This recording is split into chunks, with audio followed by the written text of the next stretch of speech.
Hello everyone, thank you for tuning in. Tully Burnalot here, coming to you straight from the sunny land of Portugal. You may be thinking, where the fuck have you been for the past month, you cunt?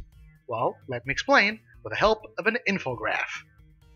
You see, when Tully gets sick, things progress in a very specific and very organized manner. It has been as such for the 22 years of my existence.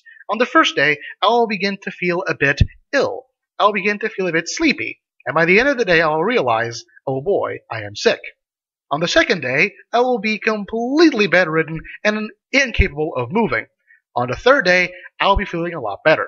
Unfortunately, it would appear that for the last month or so, I was fighting something that I thought was the flu. However, upon closer inspection, it was most likely a bacterial infection followed by a flu. For nearly an entire month, I was unable to speak. All I could do was produce rasps, or whisper, or mime, which was what I did in the first week of class. I only recovered my voice a few days ago, and it was a very painful experience. So yes, for the past month that I did not update anything on the channel was mostly because I was literally unable to produce video content with any sort of appreciable audio. So I apologize for that, and I hope to tell you next time if I actually get sick. I'll leave a note, I'll leave a post-it, I'll leave a video, who knows. Just, not vanish from thin air and like a fart in the wind. Whatever. Now that that's over with, topic of today's video is Powargrid by We Free Studios. Some of you may not remember this, but I actually made a video about this game way back when in 2014. Back when this was still in something like a... Oh, pardon me. Back when this was still in a beta stage. And, well... Pardon me, I just had lunch, I'm a bit burpy. Back when, it was just a nice little game, it was a puzzle game, I kind of liked it. And eventually, a few days ago, the developers of the game sent me an email, basically thanking me for making the video in the first place, and then giving me a Steam key for the final version of this game. Now, not really final, but it's currently on an open beta version. It's currently available on Steam for the low price of €7.99, or your regional equivalent. And I'm going to do... I broke tradition, and I went back to look at my video of the game, and I also went back and saw the update section on this game's store page to see what exactly changed and what didn't change.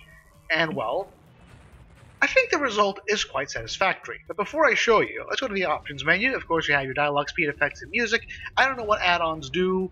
I have not heard the term add-on since the time I used to play World of Warcraft. Holy crap. Graphics, of course, you have Force Widescreen VSync, full screen, anti-aliasing, real-time shadows. Pre-rendered backgrounds, there's a certain level in the campaign where... Oh shit, hold on, the game is gonna... Here's the deal, there's a stupid thing, this game on the background actually finishes, and then the game sort of resets, so let me just hold on for a moment here. Alright, I'm back. Let's see. As I was saying, some levels that have intense foliage suddenly suffer a very, very noticeable frame rate drop. But if you click pre-rendered backgrounds, the frame rate goes back to 60 frames per second, with absolutely no change in how the visuals work. So I have no idea what the hell's going on with that.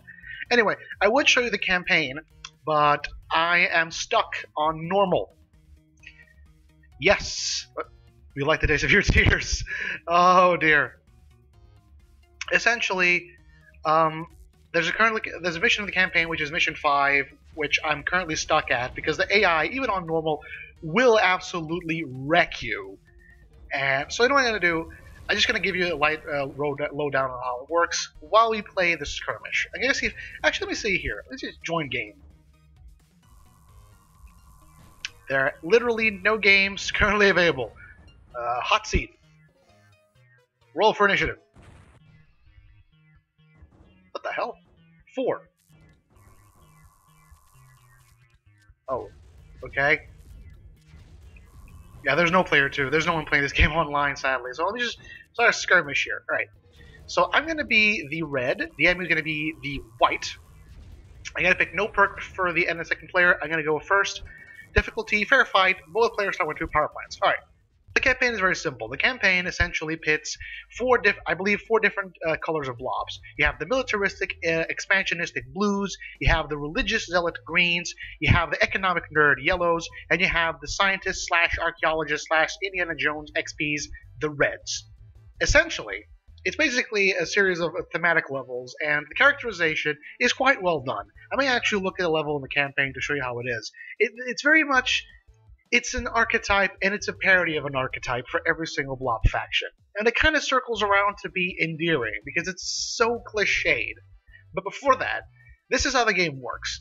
Each player begins with a set number of power plants. The power plants output a maximum of 50 power per turn.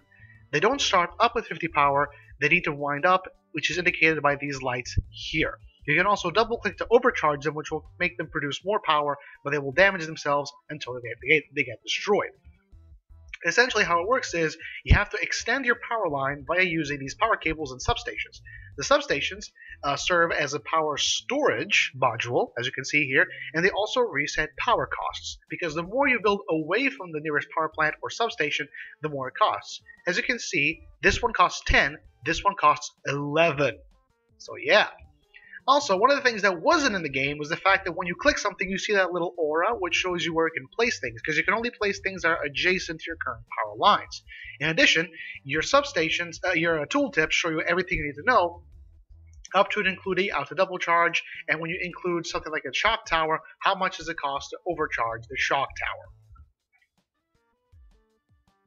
Now, we just put down a substation, put down a cannon here. Now, the goal of the game is very simple. You need to destroy the enemy power stations. Now, you do this by either using the cannon or the shock tower. The shock tower needs to be placed down and has a particular aura around it, an area of effect. You can charge the tower once or twice. This will emit one shockwave or two shockwaves, which will damage everything around it. The cannon works in the exact same way, only I believe it can only be charged once, and it fires in one direction, but a bit further away than the shock tower.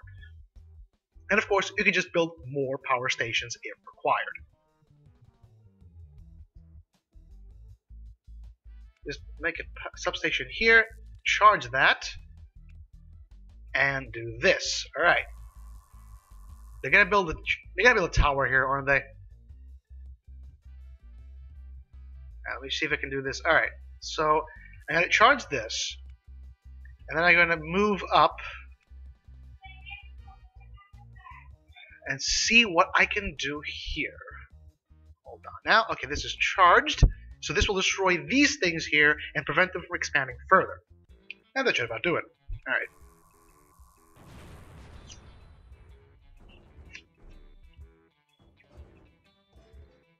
Now, as I'm sure you can see, also pardon me, I'm kind of eating a snack here. The AI is particularly unforgiving. They will exploit every last possible opportunity to wreck your shit. For example, as you can see here, they have just used this opportunity to build a cannon pointed straight at my particular power plant. So I'm going to put down a tower here, double charge that, and hopefully that will destroy the power line, and if possible, also destroy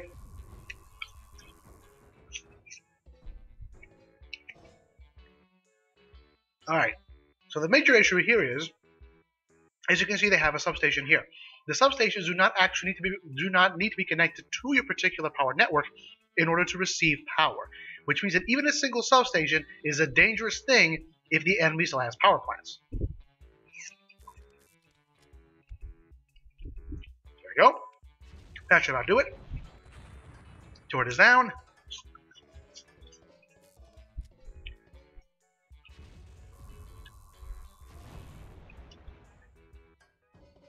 So what I can do here now is simply do this, charge, charge, charge, and charge that, and put down a power cable there in order to facilitate an advance.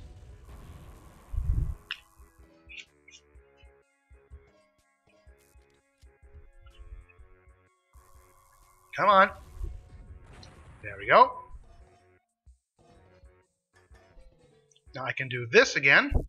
Charge that, and what I can do is I put a substation here that will allow me to further advance into enemy territory. Alright, the enemy lines have been broken, substation is down, and I got an achievement. Alright,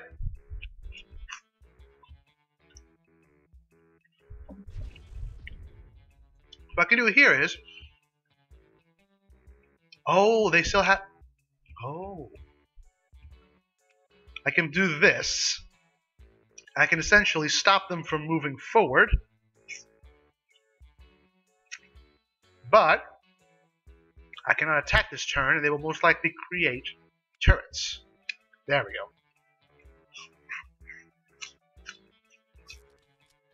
I can do this. I can put down a turret. I can double charge it. I can charge this one. Power line is broken. The turret has no power.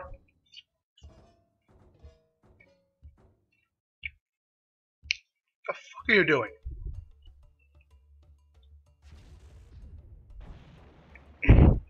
See, what I can do here is, rather than trying to attack them, I can double charge this one, and I can put this here, which will essentially... now they can't access their turret, so they can't actually...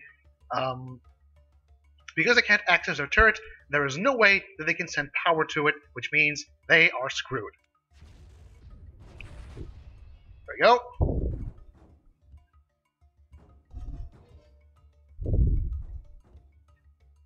I see they're trying to put down a substation there, maybe. So what I'm going to do is, I am going to do this, which means I can no longer...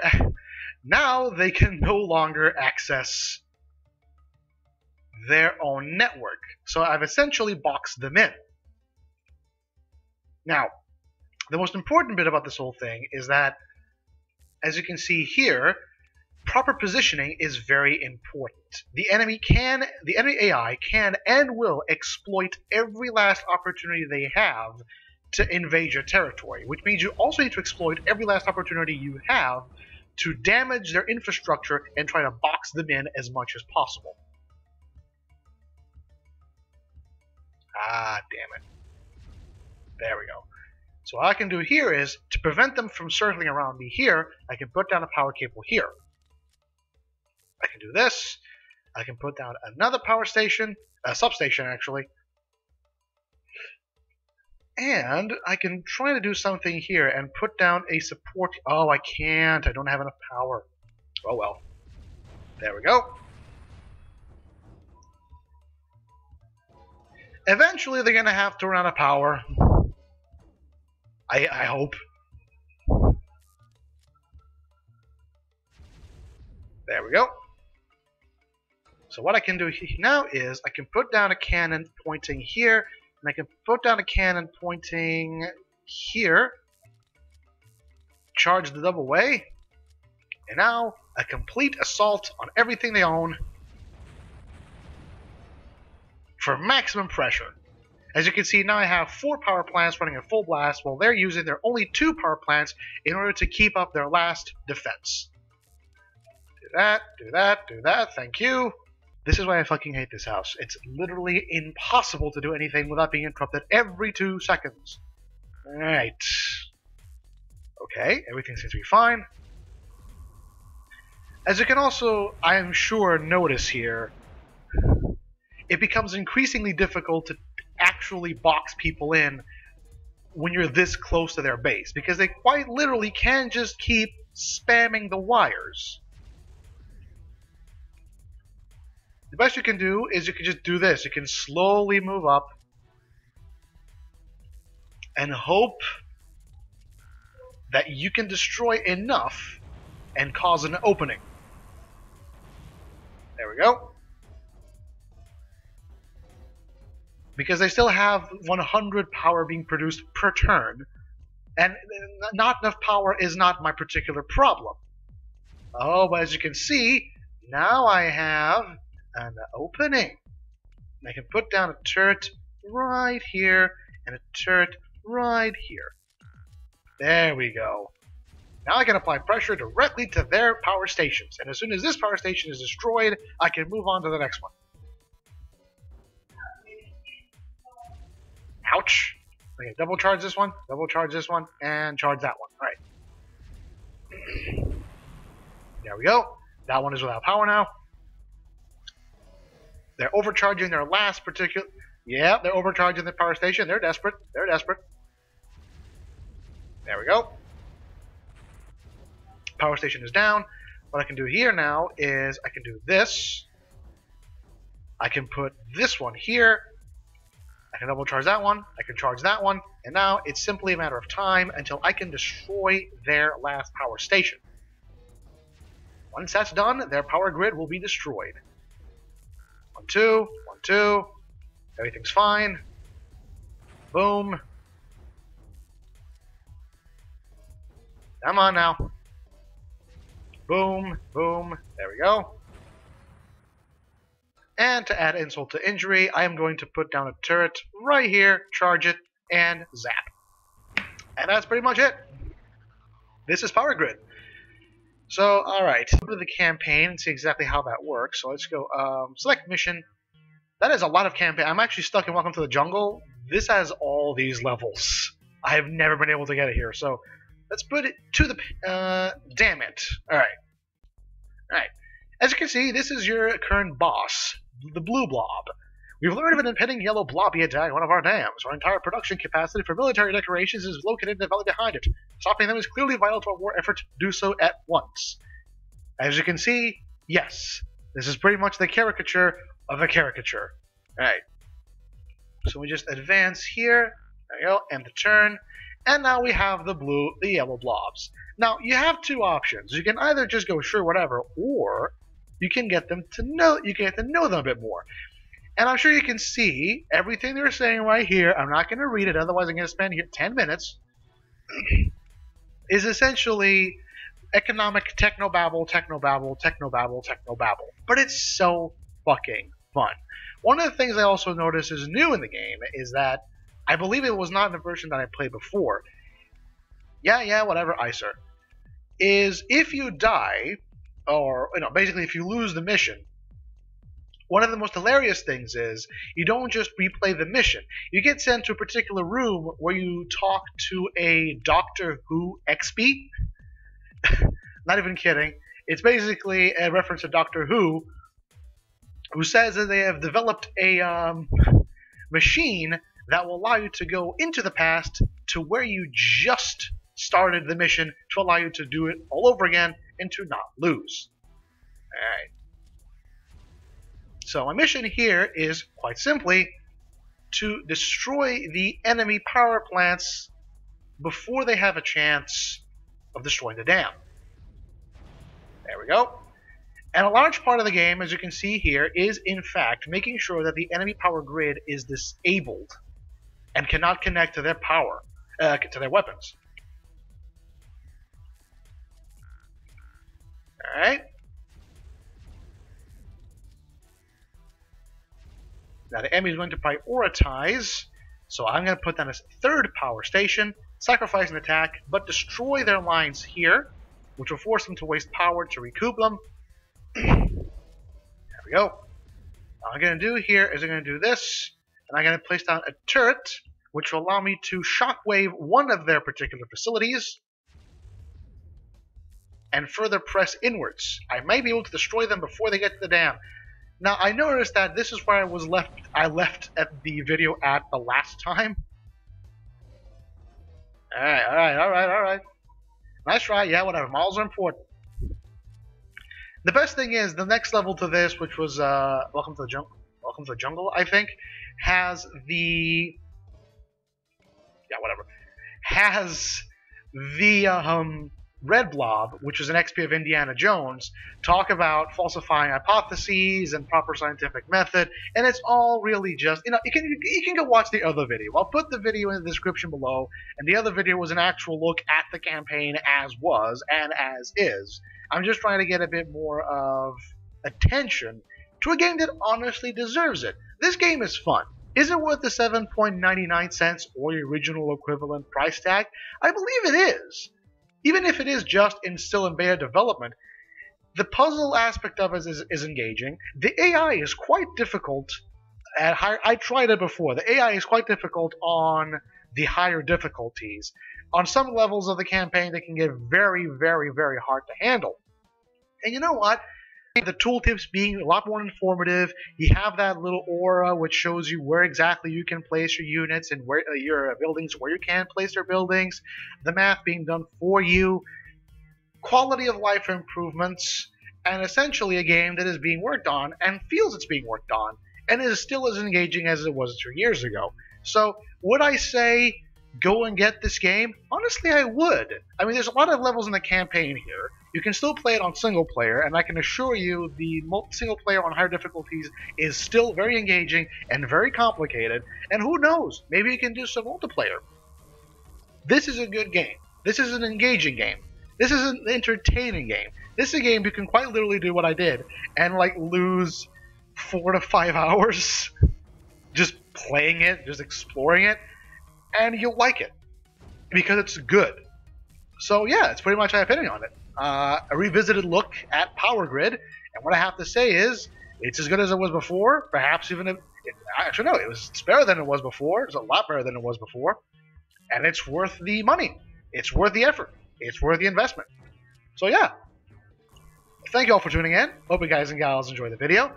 Apologies, of course, for the absence, but that was explained. As always, open to suggestions in the comment section below. And until next we meet, this is Tully Burnalot signing off from the lovely land of Portugal.